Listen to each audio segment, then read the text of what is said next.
desde de criança, né, as minhas brincadeiras eram assim, eu gostava de ficar olhando pro caminhão passando na rua, eu pegava volante e ficava brincando de dirigir, pensando num roteiro, numa rota, numa roteirização para fazer.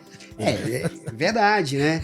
E aí eu tinha 2 volantes, porque um era do caminhão oficial, mas tinha um caminhão reserva, porque quando quebrava o oficial, tinha que ter o reserva. E isso alimentou algo que eu nem imaginava, né?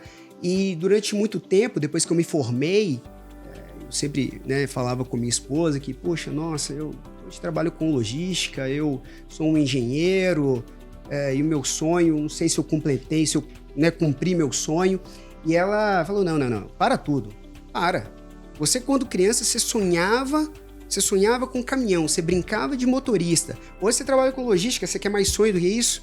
Caramba. Então, realmente, eu tive a oportunidade, a vida me presenteou com a oportunidade de trabalhar aí por 25 anos com aquilo que eu sempre amei.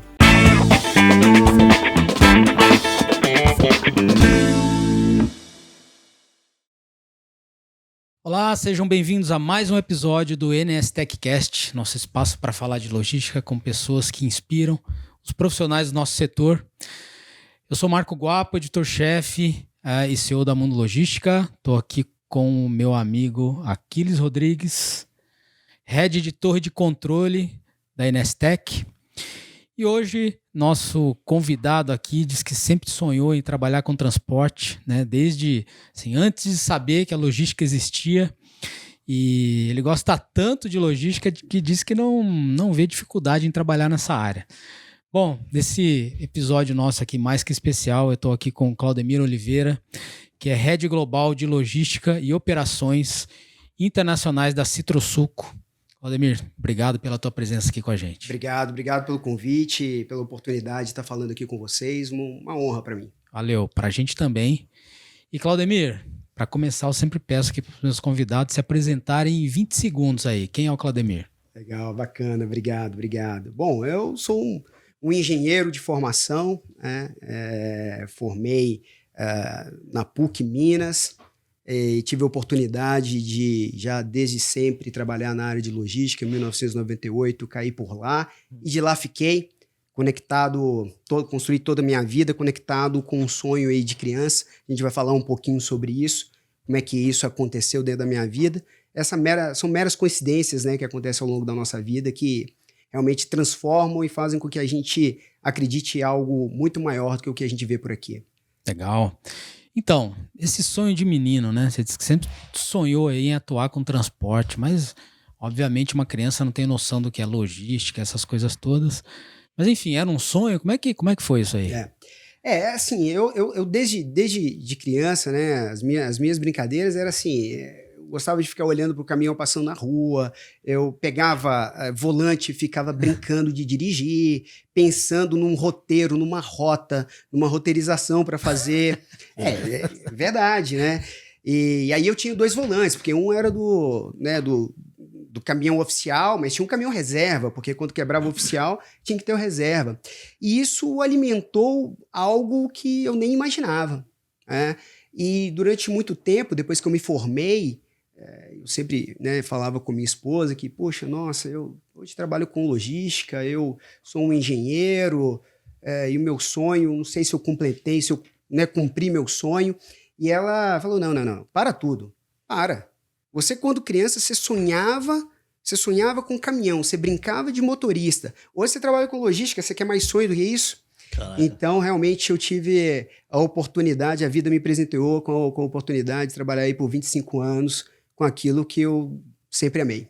Muito legal. Então, você falou que você é formado em engenharia elétrica, né? Pela PUC lá de Minas Gerais. Engenheiro eletrônico e telecomunicações. Agora, nessa época de faculdade, havia algum nível de discussão sobre logística ou zero? Mas essa é uma pergunta muito boa, né? Muito pouco. Muito pouco, e na verdade, em 1998, 99, na universidade a gente falava era do almoxarife, do almoxarifado, falávamos alguma coisa de transporte, mas a logística em si, como uma disciplina, como um elo importante da cadeia de valor das organizações, ainda era incipiente, ainda estava bem no início, estava começando a ter estudos, né, relacionados, inclusive no mundo. Alguns livros são datados dessa época. Realmente, as empresas começaram a perceber a importância que a logística tinha. E aí, obviamente, alguns acadêmicos começaram a colocar, né, conceitos, definições,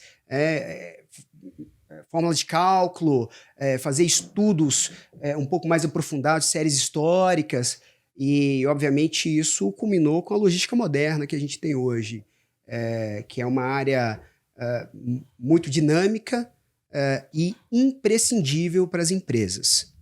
Cada vez mais, né, Claudemir? Agora, a minha curiosidade é isso, né, assim, como é que você virou logístico, cara, né, de engenheiro lá, como é que aconteceu, qual foi o movimento? Bom, logo que eu me formei, um pouco antes de me formar, surgiu a oportunidade de entrar na Ambev, na época a Companhia Cervejaria Brahma, enfim, colocaram na universidade, olha, tem um estágio na Brahma e tal, e eu falei, poxa, eu vou lá ver. Já era bastante conectado com o produto, eu falei, então tá na hora da gente ir lá ver o que está acontecendo. E aí, quando eu cheguei lá, era realmente uma vaga para logística. E realmente eu não sabia o que era logística em si. Isso a gente tá falando de que ano? Que idade? Assim? A gente tá falando de 1999, 98, né? Foi antes de me formar. Foi antes de me formar. E quando eu cheguei, comecei a fazer as entrevistas e entender um pouco o que era a área. Naquele momento, veio um estalo, eu falei, puxa, é aqui que eu vou entrar. E entrei e fiquei.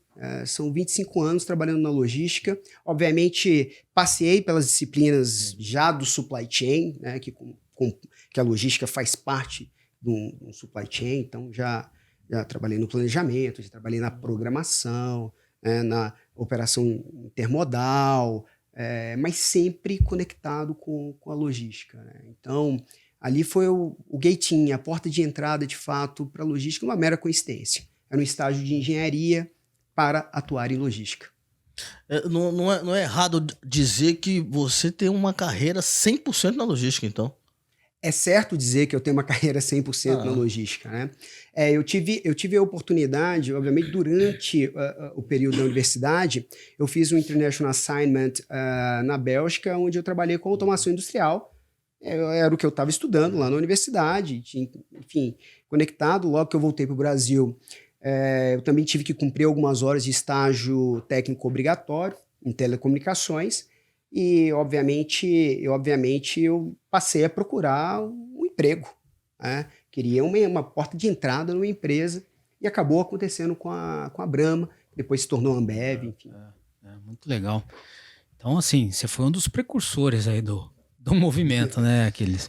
Mas eu queria que você contasse pra gente como é que foi tua carreira, então, até chegar hoje como head aí da Citrosuco. Conta pra gente aí qual foi tua trajetória. Não, boa pergunta. Eu acho que primeiro, né, eu sempre tive como objetivo de conhecer múltiplas culturas organizacionais.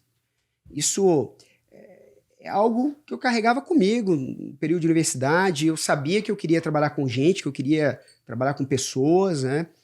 Tá conectado ao meu propósito de vida, ser fator de soma na vida das pessoas. E eu achava que eu precisava conhecer algumas culturas para poder entregar o máximo do Claudemir para as organizações onde eu estivesse atuando. Então, eu entrei construí uma carreira na Ambev, né, na Brahma, depois Ambev. Da Ambev, eu fui para a Companhia Vale do Rio Doce, mas eu fui para a Companhia Vale do Rio Doce para atuar em porto.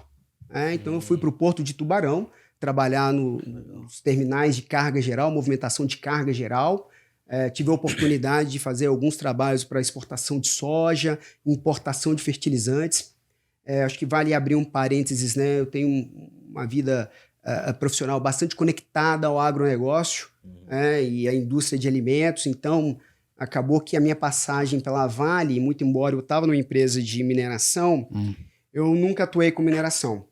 A gente se servia da ferrovia para receber grãos do Cerrado brasileiro e fazer a exportação pelo terminal operacional lá em Tubarão.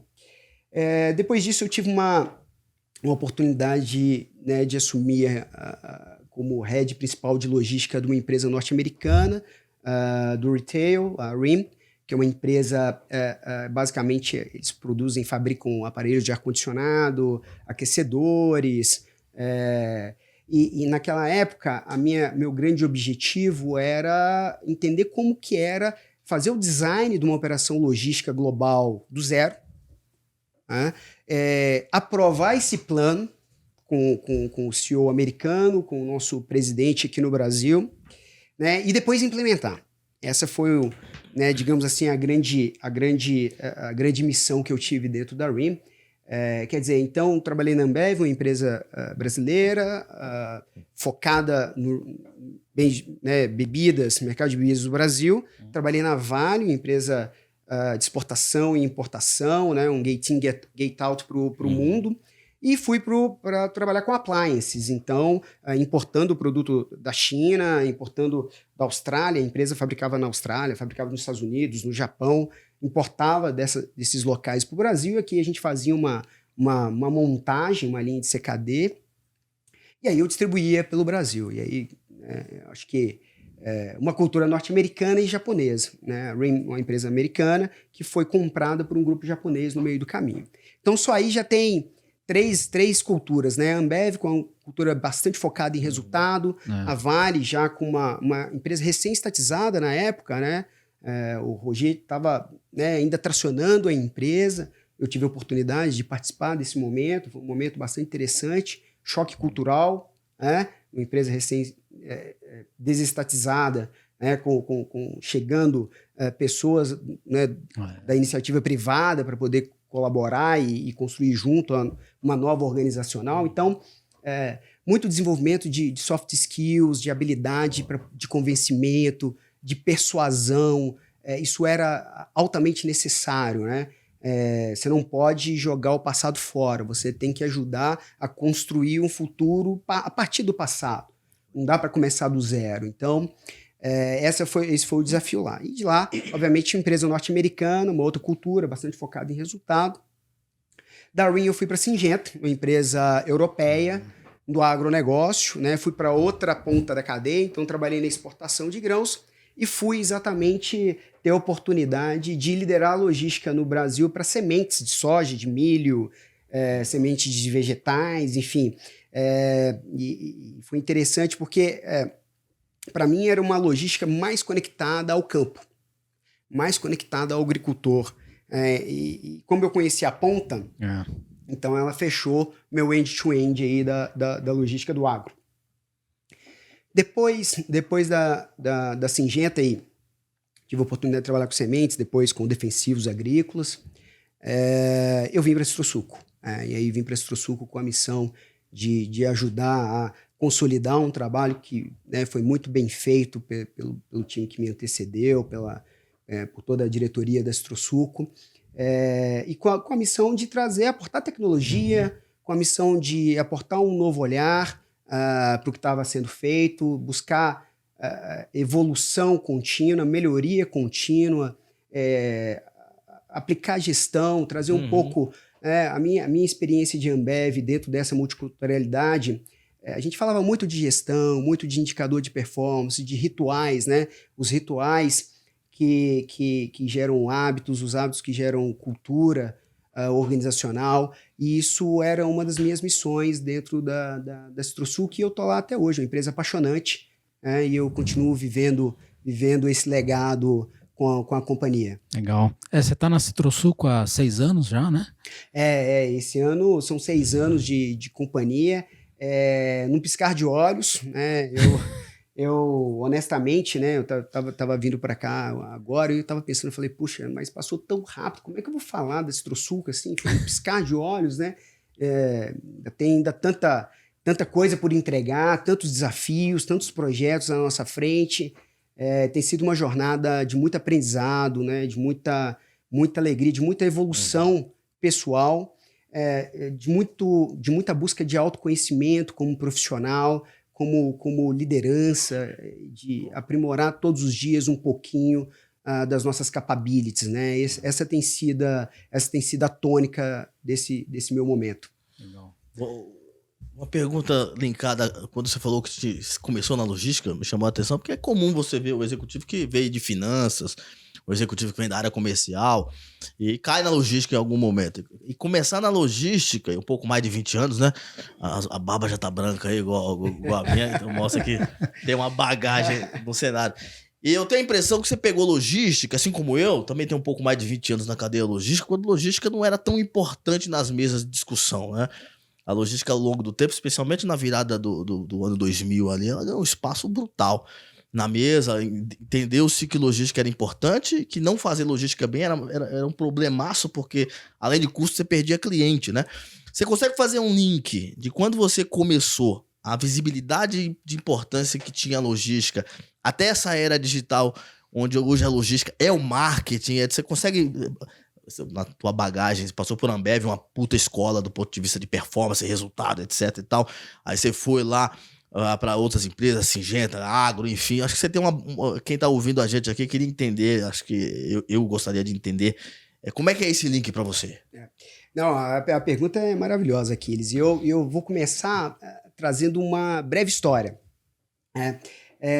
Tinha uma empresa resolveu mandar um vendedor de sapatos, né, para um determinado país, e esse vendedor de sapatos foi para lá, chegou. Quando ele chegou, ele falou: olha, eu quero voltar daqui, quero ir embora, aqui ninguém usa sapato, não tem a menor chance de eu vender sapato nesse lugar, eu vou embora, ninguém usa sapato, todo mundo anda descalço aqui, quero ir embora. E o vendedor foi embora, e aí a empresa pegou e mandou um outro vendedor. E aí esse outro vendedor, ele chegou lá nessa mesma localidade, ligou pro chefe dele e falou: olha, manda todo o estoque de sapatos para mim, porque aqui ninguém usa sapatos. Então, quando eu criar essa cultura e começar a vender, eu vou estourar de vender. Por favor, manda todo o estoque para mim. Então, eu acho que esse é o meu olhar para a logística. Porque, realmente, no final da década de 90, início dos anos 2000, onde poucas pessoas olhavam para a logística como uma área que efetivamente entrega valor, muda o ponteiro da companhia, ali era a oportunidade. Não era a dificuldade, era a oportunidade de sim construir algo sólido que chega onde a gente está hoje, onde a gente está falando de tecnologia, onde a gente está falando de produtividade e eficiência, onde a gente está falando de infraestrutura. A logística hoje, ela senta na mesa de tomar de decisão por uma necessidade, mas mais do que isso, porque ela suporta o crescimento, porque ela suporta o desenvolvimento das organizações e ela é o meio pelo qual as empresas conseguem, de fato, alcançar os seus objetivos, seja econômicos, financeiros, de negócio. Então, a logística hoje, eu tenho dificuldade de ver uma empresa de sucesso que não tem uma área de logística eficiente, que não tenha atenção, foco na armazenagem, no transporte, na integração disso de uma maneira end-to-end. Quer dizer, nós estamos falando de supply chain, de logística, de porto, de transporte aéreo. Isso muda o ponteiro da empresa, né? Se bem organizado, eu tenho a crença e acredito firmemente que entrega muito na margem, na última linha das empresas. Sem dúvida. Acho que isso ficou cada vez mais evidente aí, né? E, enfim. Agora, quando a gente fala de global, né, Claudemir? Aí o negócio muda de figura, não é? Então, assim, você foi para Citrosuco, até a minha pergunta seria assim, cara, como é que é você falar de global, né? Mas entendo que você já tinha uma outra experiência anterior, mas a minha pergunta é, e aí? Vai para lá, global, tem que atender o mundo, cara, como é que é isso? Hoje eu tenho a oportunidade de liderar uma área que entrega em mais de 100 países ao redor do mundo. E são culturas diferentes, maneiras de operar diferentes. Existe uma necessidade de uma responsabilidade muito grande por compreender as culturas locais. A maneira como o europeu trabalha é diferente como o americano, é diferente como o asiático, é diferente como o brasileiro.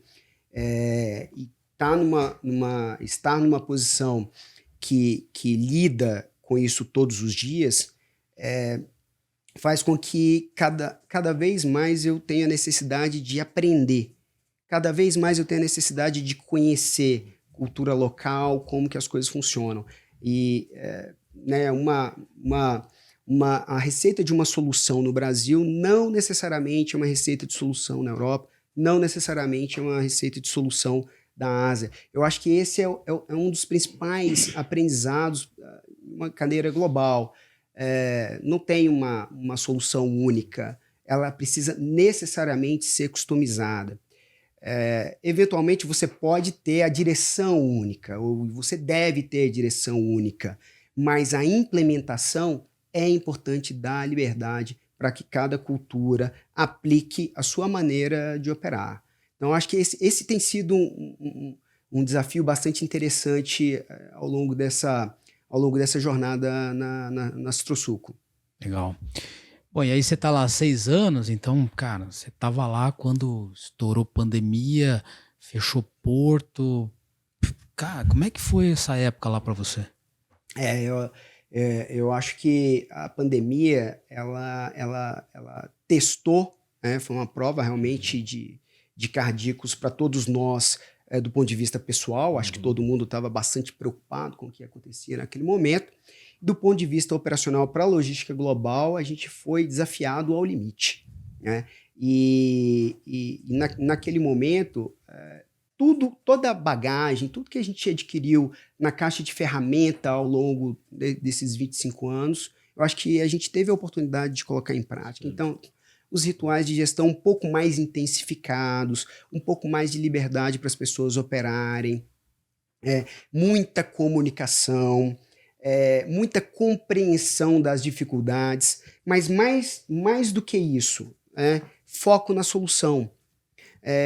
Os problemas, eles não eram diários, eles eram base horária. Base horária. Tá faltando funcionário aqui ou lá, tá faltando motorista, tá faltando embarcador, fechou o porto, não pode trocar tripulação, não tem container. Então, naquele momento, os profissionais de logística que tiveram foco na solução, o que fazer para resolver, obtiveram sucesso. Eu sempre digo que quem fica parado no problema, ele não anda para frente. Então, o foco na solução, ele é fundamental, principalmente numa situação de crise. Principalmente numa situação de crise, onde você não tem muito o que fazer a não ser voltar para o seu background principal, aquilo que você tem de fortaleza. No nosso caso, foi gestão, comunicação, liberdade, entendimento da situação, um respeito profundo às pessoas. Quer dizer, as pessoas estavam com medo, não é que elas não queriam ir trabalhar, tinham medo. E como que você lida com medo? Dando conforto, dando estrutura para que as pessoas pudessem trabalhar de uma maneira confortável, na medida do possível. Foi isso que fez com que a gente passasse pela pandemia e a gente conseguiu entregar 100% dos produtos de uma maneira dentro da situação, de uma maneira razoavelmente tranquila, confortável. Bastante estrutura, né? A Citrosuco é uma empresa, tem frotas de navios próprios, então tem uma estrutura também que permite com que isso seja feito, né? Mas foi um momento muito desafiador, mas de muito aprendizado. Quando eu olho para trás hoje e faço uma reflexão do que a gente viveu durante a pandemia, para mim fica claro que a logística do mundo saltou o patamar. Perfeito. A logística global, ela atingiu um novo parâmetro de eficiência, de produtividade, numa escassez muito grande de recursos. Né? Nessa linha da pandemia, você consegue dar algum exemplo estratégico, criativo, de pensar fora da caixa que vocês fizeram na Citrosuco, no tocante a toda essa escassez, seja de gente, de porto fechando, enfim, alguma coisa que vocês fizeram diferente? Olha, eu diria que eu não sei se eu não chamaria de inovação, Aquiles, porque numa situação de crise é back to basics. Você tem que fazer o básico e o básico bem feito. Então a gente teve um planejamento muito bem feito, né? Um planejamento com uma assertividade maior do que o normal, por incrível que pareça. E isso fez com que a gente tivesse capacidade dentro da logística de fazer as entregas sem disrupção. Nós não tivemos disrupção. Agora, sem um planejamento, e veja que era um momento que era bem difícil prever. Então, para mim, o prêmio, ou digamos assim, o grande bônus e a área que realmente liderou esse momento foi a área de planejamento, que teve que realmente acertar os assumptions do que, né, as premissas operacionais que estavam acontecendo ao redor do mundo, e obviamente a decisão de todo o management envolvido em torno disso, para que a gente tivesse a tranquilidade de operar. Não foi fácil, mas foi, no final das contas, eu saí da pandemia com uma sensação de dever cumprido muito grande. Muito grande. Mas o planejamento, para mim, foi crucial. Foi fundamental. Fundamental. Sem ele, não teria sido possível a entrega que a gente conseguiu fazer. É importante ressaltar isso porque no cenário global de porto, na pandemia, sofreu pra caramba, né? A falta de container, porto que fecha. Você falar que não teve ruptura, que não teve queda, que conseguiu manter a demanda, tem um grande mérito para quem planeja e um mérito maior ainda para quem executa esse planejamento, que realmente tem que pensar fora da caixa. Parabéns. O nosso time de gerentes, na época da pandemia, eles foram muito aguerridos. Muito aguerridos, muita comunicação, mas muito entendimento, muita compreensão e muito debate técnico em cima do que precisava acontecer, né? Então, foi um momento de limites. A gente chegou nos limites operacionais, conhecemos ali qual que era o nosso boundary, o nosso limite, da onde a gente conseguia chegar ou não. Mas isso foi muito importante para nós, porque a partir disso a gente sabe que a gente consegue chegar lá. Então, isso também, quer dizer, o copo meio cheio dessa situação é que quando a gente olha para o futuro, eu sinto que o mundo como um todo, né, e a logística como um todo, a logística global, ela está preparada para esse tipo de situação. Provavelmente não vai ser da mesma forma ou na mesma intensidade, a gente não sabe, mas as empresas estão muito mais antenadas, preparadas, conscientes do que precisa ser feito num caso de crise, né? A gestão de crise, ela, na Citrosuca, ela foi muito bem liderada. Tivemos pessoas muito sóbrias no high level, no top management da empresa, que deu muita liberdade para a gente atuar e continuar as nossas entregas. Isso faz toda a diferença. Claudemir, uma curiosidade minha, assim, né? No momento de crise nesse, como você falou, cara, entreguei tudo, mas a gente sabe que tinha muita coisa que não estava acontecendo como deveria, enfim. As pessoas ficam mais colaborativas num momento como esse, tô dizendo assim, no cenário mundial, você via um interesse de todo mundo em tentar resolver as coisas? Isso aconteceu ou não? Olha, talvez o meu ângulo de enxergar seja um pouco diferente. Eu acho que coube muito engajamento por parte das lideranças para fazer com que o efeito fosse a colaboração. Então, estabeleceu um propósito claro para aquele momento, ter algo acima de todos nós, acima do interesse pessoal ou individual das pessoas, para mim foi fundamental para que a gente conseguisse superar aquela situação e fazer entregas de alto nível. A colaboração ela vem daí, ela é construída, e o propósito único e forte e que une a todos, ele é base fundamental, né? Uma plataforma para que a gente tenha colaboração. Né? E você, assim, imagino que você tinha criado aí na tua cabeça um modelo de operar para entregar para esses 100 países e tudo mais. E a minha pergunta vai muito no sentido assim, antes se falava muito de globalização, espalhar fábrica, não sei o quê, depois a gente viu esse movimento reverso, né? Puta, não é bem assim, traz aqui mais para perto. Na tua cabeça, isso mudou um pouco ou não foi necessário? Como é que foi? Veja, eu tenho uma visão de que nenhum dos extremos ele é interessante do ponto de vista de equação de custos de uma cadeia de supply chain global. Tá? A minha percepção é que você precisa ter algo intermediário.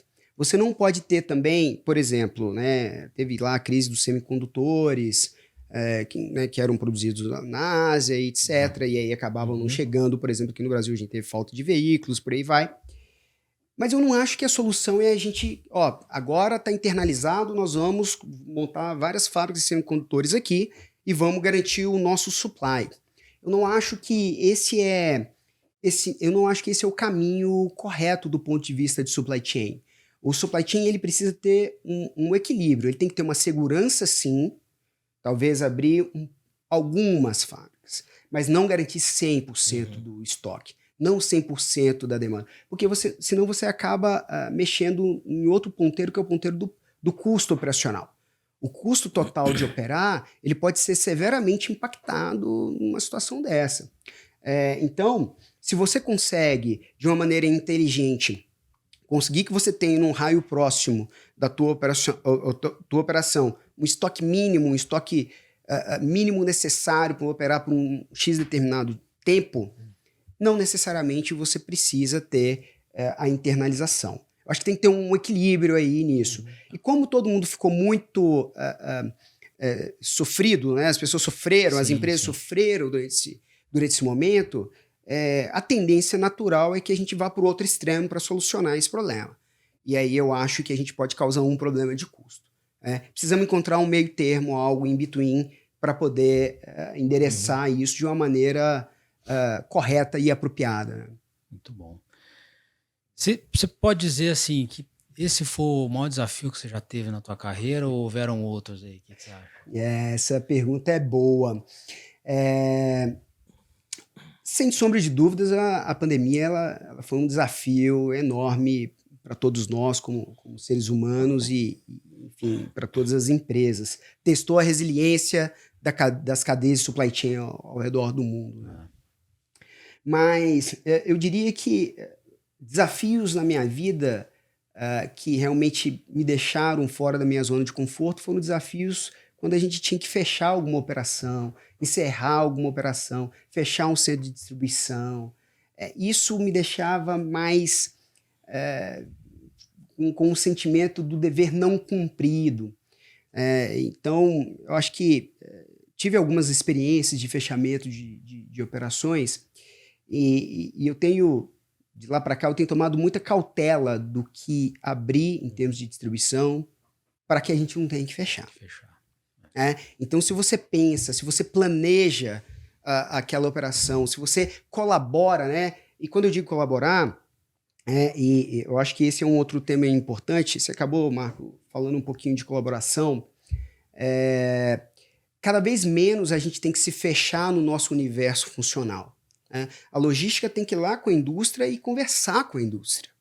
Tem que ouvir os insights da indústria sobre um projeto de logística. Tem que ouvir os insights do financeiro, do comercial, para que a gente tenha colaboração de múltiplas áreas, normalmente de todas as áreas da cadeia de valor, para que os projetos tenham maior probabilidade de serem assertivos. A gente tem assertividade nos projetos. Então, eu tenho levantado a bandeira de que colaboração ela é uma das skills importantes para os novos profissionais. Precisamos saber o que a gente está fazendo, colhendo inputs de outras áreas, inclusive críticas.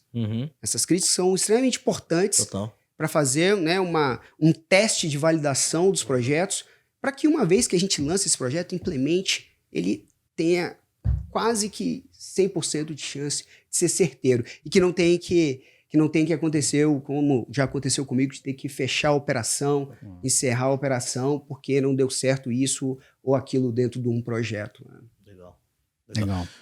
Deixa eu fazer uma provocação pro Claudemir nessa linha, já que você trouxe uma pergunta de carreira. Tem um garoto ouvindo a gente agora, acabou de entrar na logística, ou tá pensando em carreirar na logística. E, o cara olha assim, né, o Claudemir, puta profissional bem-sucedido, C-level, tava na China agora, acabou de chegar da China. Opa. Tem Tô no fuso. ainda tá no fuso. Tem um glamour, né? Porque eu sei que você tava trabalhando pra caramba lá, mas quem olha de fora, pô, o cara se leva bem sucedido. 20 anos de logística, passou por tudo. Essa onda da logística pra produzir grandes executivos passou? Ou ainda faz sentido, ou faz cada vez mais sentido, na sua opinião, esse garoto fala assim, pô, eu quero fazer uma carreira na logística, eu quero ser um C-level na logística? Primeiro eu diria para esse profissional, seja muito bem-vindo. É uma área mágica que realmente entrega muito resultado, muda o ponteiro das companhias, cada vez mais importante, relevante, e dentro de um contexto bem geral, a logística ela é fundamental para as empresas. Eu acho que esse seria meu sumário, né? Eu diria que depende muito do que a empresa atua, do que ela faz, mas normalmente os profissionais que atuam em logística, em supply chain, eles têm um conhecimento mínimo de todas as áreas dos elos da cadeia de valor das organizações. E isso acaba facilitando. Então, quer dizer, o profissional de supply chain ele conhece um pouco do comercial, ele conhece um pouco de produção, ele tem que conhecer um pouco de originação, né? Fora as disciplinas básicas que aí é de supply chain, né? Procurement, compras, logística, movimentação, planejamento, né? Então, os profissionais da área de supply chain, da área de logística, eles, com esse conhecimento, eles são candidatos fortíssimos a assumirem posições no alto escalão das organizações. Isso eu diria que já tem bastante tempo que isso acontece, né? Mas isso não acontece só, né, pela logística conhecer, acontece também pelo desenvolvimento que o profissional busca também, né? Então, o profissional que está na logística e que decide entrar numa rota de aprendizado, de incessantemente querer aprender, de buscar o conhecimento, de ler, de debater, de colocar suas ideias, de evoluir né, nas suas soft skills, em postura, liderança, enfim, isso tudo, esse é o arcabouço que vai fazer com que esse profissional evolua dentro da carreira e assuma posições de liderança relevantes, né? Mas a logística, de fato, ela tem alguns predicados que fazem com que isso seja possível.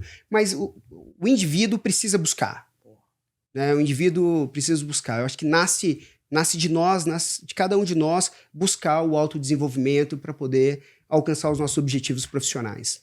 Legal. Claudemir, indo nessa linha, né? Que você está falando de aprendizado contínuo, enfim, isso tem diretamente a ver com a mundo logística, né? Esse é um dos nossos compromissos com o setor, possibilitar isso. Mas a minha pergunta é, como é que você mesmo faz isso e como é que você incentiva os teus colaboradores a fazerem? Essa é uma boa pergunta, né?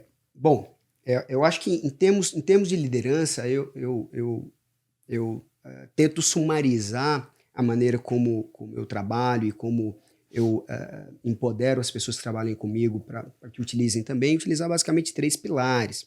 Um pilar de liderança de pessoas, e quando eu falo liderança de pessoas, 360 graus, liderar pessoas não é ser chefe, liderar pessoas é influenciar, é engajar, é saber persuadir, é saber conversar, saber dar um feedback assertivo, com verdade, sem machucar, que seja construtivo para as pessoas.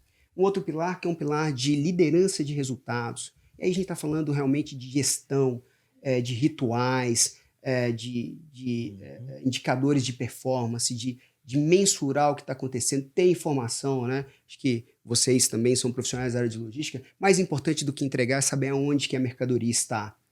Então, esse é um lema que nos acompanha. Então, é muito importante liderar os resultados. E o terceiro, influenciar as interfaces, ou seja, liderar por influência. A logística é uma área que está sempre entre alguém. Então, eu estou entre o campo e a fábrica, ou estou entre a fábrica e o porto, ou estou entre a fábrica e o centro de distribuição, entre o CD e o cliente final. Então, veja, A área de logística, a nossa área, ela tem um papel de influência e liderança da cadeia de valor muito forte. Então, esses 3 pilares, eles me norteiam no sentido de trazer um profissionalismo funcional que entregue resultado para as organizações. Esse tem sido um pouco da tônica do meu trabalho. Quando eu olho para isso tudo, existe o que eu chamo de plataforma ou alicerce. E aí a gente está falando de autoconhecimento, a gente está falando de conhecimento acadêmico, a gente está falando de benchmarking, a gente está falando de leitura, revistas, livros, a gente está falando de ouvir podcasts como esse aqui, a gente está falando de ter um arcabouço ferramental que nos dê suporte para aplicar essas três dimensões de liderança que eu mencionei. Né? Mas o mais importante é o autoconhecimento. Porque sem o autoconhecimento, você não vai conseguir adquirir, identificar que você precisa aprender alguma ferramenta nova ou aprender algum novo conceito. Você não vai identificar que você precisa fazer um benchmark para poder aprender com outra empresa. Você não vai identificar que você precisa ter uma evolução cultural e voltar para o banquinho da escola, fazer um MBA, vai fazer uma pós-graduação, um mestrado, um doutorado. Você precisa do autoconhecimento para identificar que você precisa fazer um processo de coaching, de mentoring, tudo isso no sentido de busca do autodesenvolvimento. Pô, já que você citou o autoconhecimento, tem uma característica do Claudemir, Guapo, desde quando eu conheci o Claudemir pela primeira vez, que é marcante. A energia que você tem. E essa energia, ela é impressa na voz, e acho que como subitem desse tema energia, você tem uma autoestima muito bacana, uma autoconfiança. É claro que quando você olha toda essa trajetória, o cara, engenheiro formado, 25 anos na cadeia logística, passou todo esse arcabouço de conhecimento, te dá isso, né? Mas eu queria entender de você se isso... Porque chega a ser quase essa energia caricata, assim, forte. Onde você tá, o Claudemir tá. Né? E nessa linha de autoconhecimento, isso é um personagem que se assume ou esse é o Claudemir que sempre existiu desde criança? Você acha que faz sentido essa energia na comunicação, na liderança, na resolução de problemas? Há momentos que a energia demais atrapalha. Como é que você dosa essa parada toda? Essa é uma boa reflexão, Aquiles. Eu acho que a parte da segurança, de como me posicionar, de como tocar a área, enfim, trocar com os colegas, com os pares, com os líderes, com os profissionais que colaboram comigo na minha área, é importante. E eu diria que a primeira palavra que alimenta a minha energia é gratidão. E é gratidão imensa, porque não seria possível o Claudemir estar aqui hoje se eu não tivesse gratidão às pessoas que passaram no meu ambiente profissional, excelentes profissionais que conhecem profundamente logística, de operações, de RH, de desenvolvimento de negócios, de comercial. Várias pessoas, poderia citar aqui inúmeras pessoas que trouxeram conhecimento, e aí isso acabou moldando, né, fazendo meu shape profissional. Talvez o que eu tenha feito de bom é ficar atento à oportunidade. Quando passava profissionais interessantes, deixa eu aprender com esse profissional, o que ele está fazendo de diferente, o que ele entrega de diferente. E aí eu sou eternamente grato a esses profissionais que fizeram esse papel de mestres, de mentores, inclusive aqueles que eventualmente me apertaram e falaram, olha, não está certo, precisa mudar, é para outro lado. Isso é muito importante para nós. Do contrário, a gente acaba caindo numa vala comum, né? E aí a gente trabalha sem energia. Então a energia vem da retroalimentação dessa gratidão que eu tenho com todo mundo que fez parte da construção do profissional Claudemir. Não é caricato, é 24 horas por dia, assim, realmente bastante energia. tem que dosar e a dosagem vem do autoconhecimento. Eu acho que é aí que a gente consegue dosar. Nem sempre foi assim, já fui mais acelerado. Né? Já foi mais. Já fui mais acelerado, né? Eu tô muito... Só soft. Zen. Zen. Tava na Ásia agora lá, aprendendo com o pessoal lá como é que melhore o autocontrole. Acho que tem uma outra, né, um outro elemento importante, e também que é dentro do autoconhecimento, do autodesenvolvimento. Eu sou um profissional que gosto muito de correntes filosóficas. Boa. Então, eu sou um engenheiro que trabalha com logística há 25 anos, mas eu amo filosofia.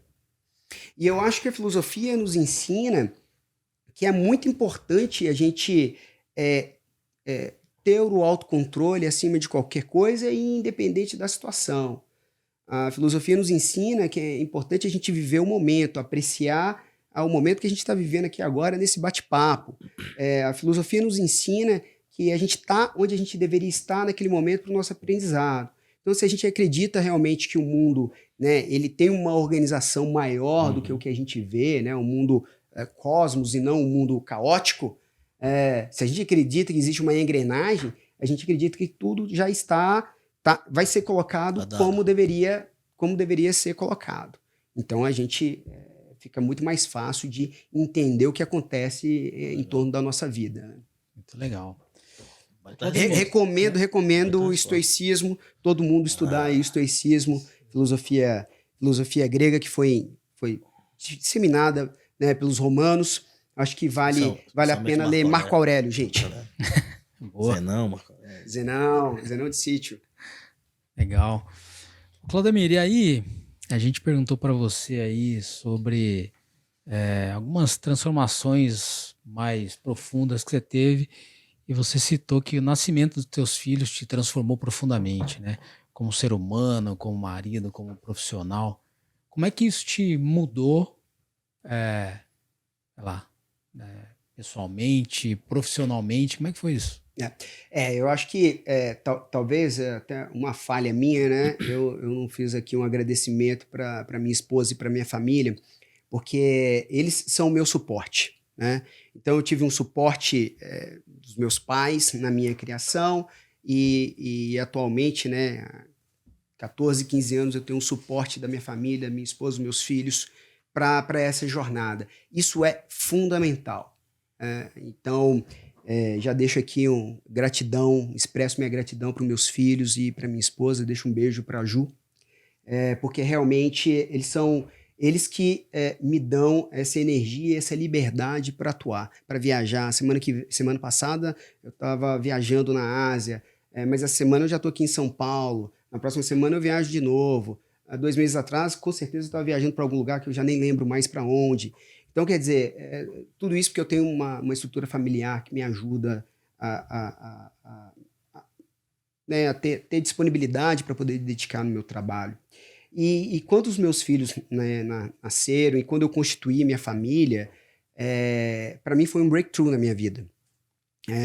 Foi primeiro uma realização pessoal, era um sonho do Claudemir constituir uma família, e realmente o nascimento dos meus filhos me transformou completamente. Os meus objetivos eles se ampliaram de uma maneira muito intensa na minha vida, né? O meu olhar ele deixou de ser micro, passou a ser macro.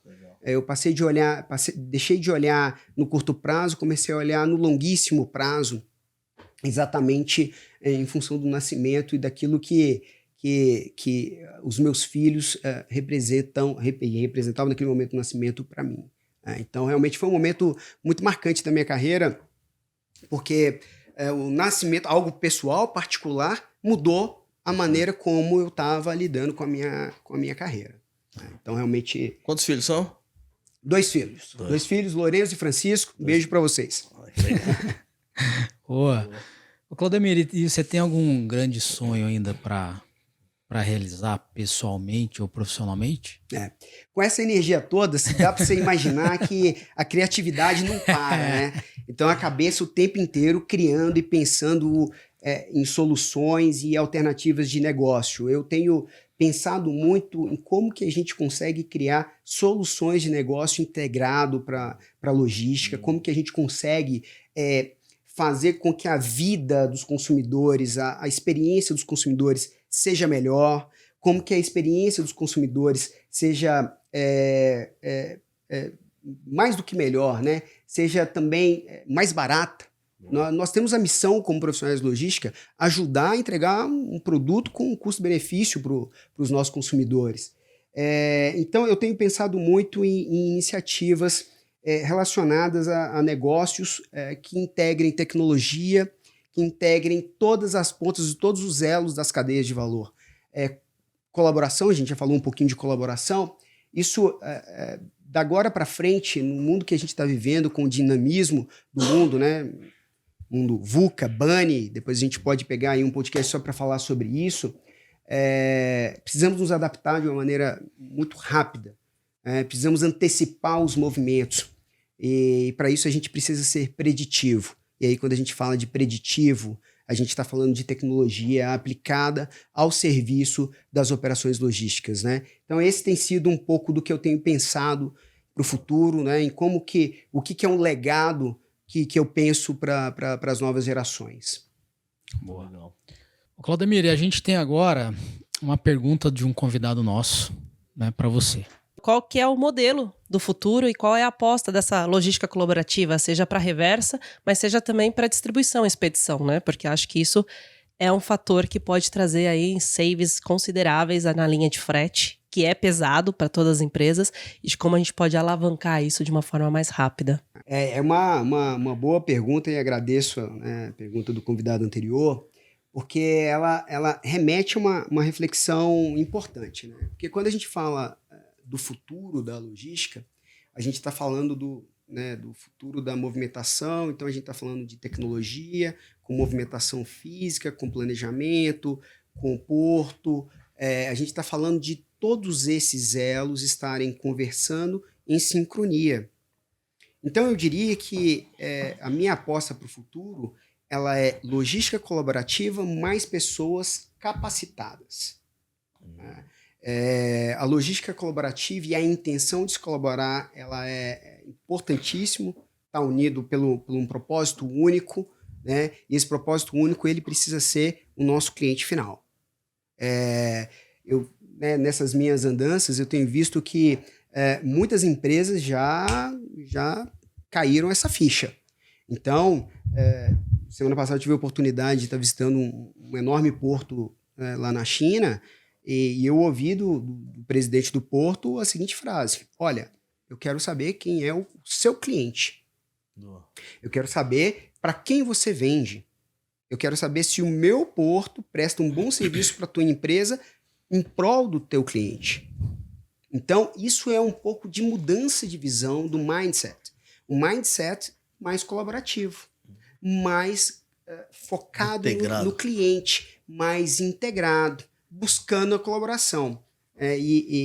O meu desafio para ele foi que a gente precisa, de fato, encontrar solução olhando para os nossos clientes. Mas não o cliente do porto. Eu sou o cliente do porto. Não, tem que olhar para o cliente final, para quem utiliza o meu produto, para quem consome o meu produto. Esse é o cliente que precisa receber um produto no tempo adequado, com o custo adequado, né, com uma logística adequada. E para fazer isso, obviamente, a colaboração é o futuro, é o caminho, atrelado às pessoas. As pessoas elas continuam a ter um papel fundamental na logística, no sentido de buscar essa colaboração e esse engajamento. Porque quando a gente fala de porto com shipping line, navio, com o porto do lado de cá do Brasil, nós estamos falando de pessoas liderando essas operações. Então, quem que vai colaborar? A logística. São as pessoas que estão liderando o porto aqui no Brasil, a shipping line que transporta, o porto do outro lado do mundo, os despachantes aduaneiros, as pessoas que planejam. Todos esses profissionais precisam colaborar. Essa é a logística colaborativa. E, claro, tecnologia para nos apoiar a fazer isso com assertividade e com sucesso. Muito bom. Ô, Claudemir, eu queria que você deixasse uma pergunta para o nosso próximo convidado. O que você gostaria de perguntar? Eu deixaria a seguinte pergunta, né? Talvez uma pergunta mais no sentido de fazer uma provocação, né? E a gente falou bastante aqui hoje sobre colaboração, a gente falou sobre soft skills, né? Sobre comportamento, sobre aspectos da liderança.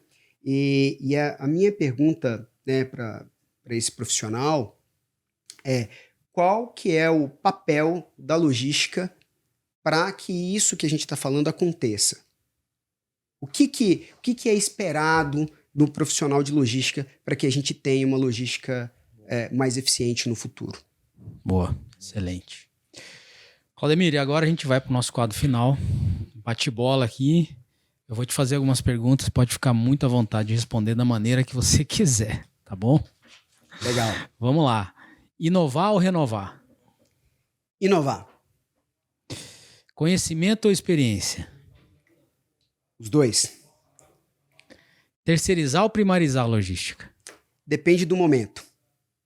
Cada momento, decisão de primarização e terceirização depende muito do que está acontecendo naquele momento, depende de legislação, depende de uma série de fatores.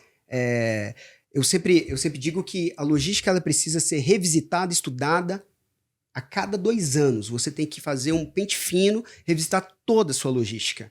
E é um processo que era primarizado num ciclo de 2 anos, no segundo ciclo já é melhor a gente terceirizar e depois tem que mudar de novo. Então a logística ela tem que ter adaptabilidade, velocidade para acompanhar todas as mudanças de mercado. Legal. E, S ou G? Os 3, fundamental. Não tem como a gente escolher uma dessas letrinhas, né? As 3, elas são plataforma para fazer negócios no futuro. São plataformas para a gente fazer negócios hoje, né? Se a gente está falando que a gente quer ter um mundo melhor, a gente tem que sim ter o compromisso com o ESG. Não adianta só a gente falar. A gente tem que se comprometer. A gente tem que estar dentro da causa e não somente falando e apontando para os outros. Boa. Meu maior obstáculo como profissional é o quê? Normalmente é o mesmo, né? Normalmente é o mesmo, porque tudo depende do meu comportamento. Tudo depende da minha atuação. Então, um obstáculo para mim ou um desafio para mim, ele pode ser uma oportunidade de acordo com como eu estou enxergando isso. Qual que é o meu olhar? Como eu falei aqui no nosso podcast, eu gosto muito de filosofia. E a gente tem que buscar fazer o melhor com o que está dentro do nosso alcance. E se a gente não tem alcance, buscamos as ferramentas. Mas nós temos que dar o nosso melhor. A gente tem que buscar a excelência todos os dias nas nossas atitudes, através do desenvolvimento das virtudes. Então, sim, sou eu. Boa. Tem um profissional que te inspira? Olha, essa é uma boa pergunta, né? Eu falei aqui na nossa conversa que eu sou um somatório de influências de vários profissionais e gratidão por todos eles ao longo desse tempo. Mas eu te diria que se eu elencar um aqui, eu vou estar sendo muito injusto. Então, vários e vários profissionais construíram o Claudemir de hoje. Tá legal. Qual é o maior déficit do setor de logística no Brasil atualmente? Essa pergunta é maravilhosa, mas a resposta está na ponta da língua, é infraestrutura. O Brasil tem uma missão e nós temos uma missão, né? Não adianta dizer, o Brasil, quem é o Brasil? Nós somos o Brasil, né? Nós temos uma missão muito forte de revisitar, de repensar as estruturas, a nossa infraestrutura operacional, seja de transporte, seja transporte aquaviário, seja de portos, aeroportos, mobilidade urbana. Precisamos pensar e ter um debate construtivo para o futuro sobre infraestrutura. Só isso já vai ajudar a vida do empresário. Podem ter certeza disso. Vai ser uma outra maneira de fazer negócios, um outro ambiente de negócios. E como é que você vê a logística brasileira daqui 10 anos? Eu sou muito otimista. Eu acredito que o Brasil, e nós como brasileiros, a gente aprende muito com os outros, né? A gente é aberto, a gente recebe todos os povos de braços abertos. Então, assim como a gente recebe as pessoas, a gente também recebe as ideias. E ao receber essas ideias, a gente acaba formatando e criando os nossos insights de como aplicar essas boas ideias aqui no nosso país, para que a gente consiga construir um outro modelo operacional de infraestrutura. Então, eu sou otimista, eu acredito que em 10 anos a gente vai ter uma logística muito mais fluida, muito mais produtiva, muito mais dinâmica e com muito menos desperdício de tempo, de hora-homem e de recursos. Muito bom. Claudemir, foi um prazer ter você aqui. A gente disse aqui agora há pouco. Professor Claudemir, daqui pra frente. Muita coisa aí. O cara é uma enciclopédia. Muito bom. Você vê o que forma um cara, né? O cara olha assim, pô, o Claudemir é um C-level, Citrosuco, baita experiência e tal. Você citou, pô, desde do arcabouço técnico, formado em engenharia, o que você é, mas você vê o que compõe o Claudemir. Pô, o cara citou filosofia, citou filósofo, o cara agradeceu a família, citou os filhos, visitou o time foi grato ao time que aprendeu junto nessa carreira toda. Então, a soma de experiência, bagagem, cara, prazer te ouvir. Mostra que você não tá aqui por sorte. Não é só um rostinho bonito. O cara barbudo. Não é só uma barba bem tratada. O cara tem bagagem. Legal. Eu acho que esse é legal do podcast, né? Assim, Claudemir está head global da Citrosuco, mas o Claudemir é outra coisa. É muito mais que isso. É isso. Poderia estar agora no banco de uma né? faculdade, por exemplo, ensinando. Pois é. Ou aprendendo. Ou aprendendo. Não, eu que agradeço a oportunidade. Marco, obrigado, Aquiles. Né? Eu acho que foi um bate-papo excelente. Espero que o nosso podcast inspire muitas outras pessoas a virem para a logística. A logística precisa de profissionais que queiram estar na logística, que sintam e vivam a logística. Né? Então, obrigado a vocês e muito sucesso para vocês. Obrigado a você. Aquiles, sempre um prazer ter você aqui também. E é isso, pessoal. A gente vai encerrando aqui e a gente espera vocês no próximo episódio.